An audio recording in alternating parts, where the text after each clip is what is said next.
भौजी फेंकब जी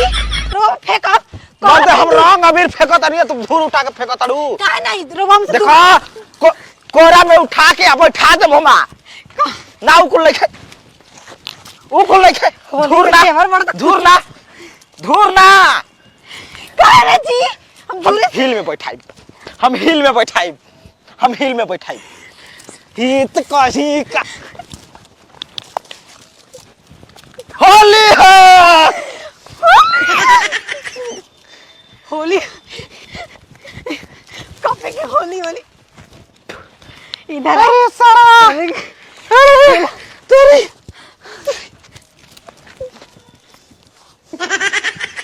देखा सब रंग अबीर से खेलेला तू धूर से तू ही चालू करने वाला छिनार बानी भो जाएगी कभी से लखत के रंग डालत है तो माने रुका रहा तो तनकी ना लगाते रहती काहे के जी काहे की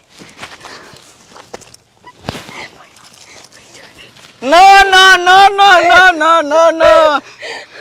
अब धरा गईलू अब बोला भौजी तरवा चोली में रंग लगाए तो मुंह बना ना लगाए दे भाई तो तू लगाईबू हम ना लगाई काहे के निखे लगाए चली happy Holi happy Holi Holi happy Holi धूर गाता में खेले के आदत बा खानदानी आदत बा रह सके ओ मुराली बाबा देखा चाचा हम रंग से खेले चालू कर नहीं आई धूर माटी से अब रहे बताई बाबूजी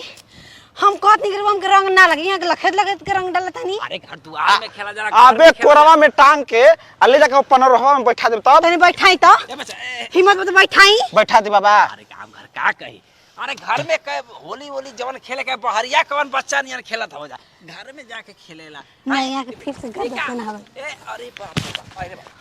ए बच्चा ए पता ए अरे तू कौन ली ठेंगा ले ली होली में दाम बौराग बलू का भागू ए बाबूजी देखी आज होली हट सारा बारे हम ये कुल उठा के फेंकी पानी माटी कुल भगा देला ना हम भगाओ नहीं हम छोड़म ना उनका घरे तक पहुंचब बाप रे बाप जवान तो जवान है बूढ़ियों का नतिया नहीं खस छोड़ता है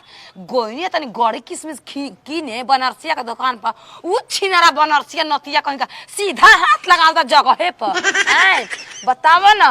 हमार जीव डेरा त पतो गोइली बिया ओकरा का मतलब सार तो ओही बाप रे बाप रे नखे तो गला बुरातिया पिया खड़ा मुंह तो जिया जो ओकरा घर देने का कर चल गोली हो घर दिन गोरा निया का दुआरा पर कहीं रहनिया लखेत की मम्मी जी माटी से हमरा के नवाइले बा काहे ना हगल उठा के फेंक देले दहिया पे मुंह पे फंस देना आज होली के दिन कुछ ना क्यों ना मना कर माटी है डलले बा हमरा के आई हो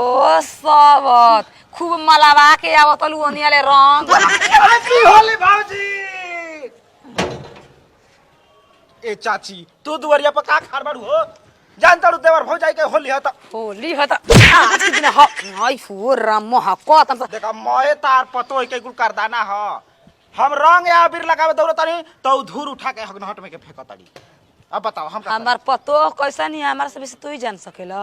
आही तू ही जान सकेला घरवा लइके त ठीके रहली स तो लेके भाग जाली स के कर लइके ये ले बारे करे पहले गोल लागी तो के गाल में लगा के हम ना गाल में लगवा ना द हम लगाई ना लगवा द ना लगाऊ तो हम घर में ढुकब कैसे घर में घुसबा पतो के तू लगा रंगा घर में घुसबा भइल बड़ा आजे भर र का आजे भर न लगावे के बा जो अपना घरे लगाव रे अपन तोर भौजाई नहीं खिस आई हो भौजी और चाची अपना घर त आदमी लगाइबे करेला पियले बा दूसरा घरे लगाओ तब असली होली का हाला ओय हो हरे नतिया अब हम का करी अकेला जियारा नतिया पाना लेखा बाटे घुस गइल घर में मर्द मानुस हमार घरे नहीं के त नतिया मर्द बाटे तो गलबा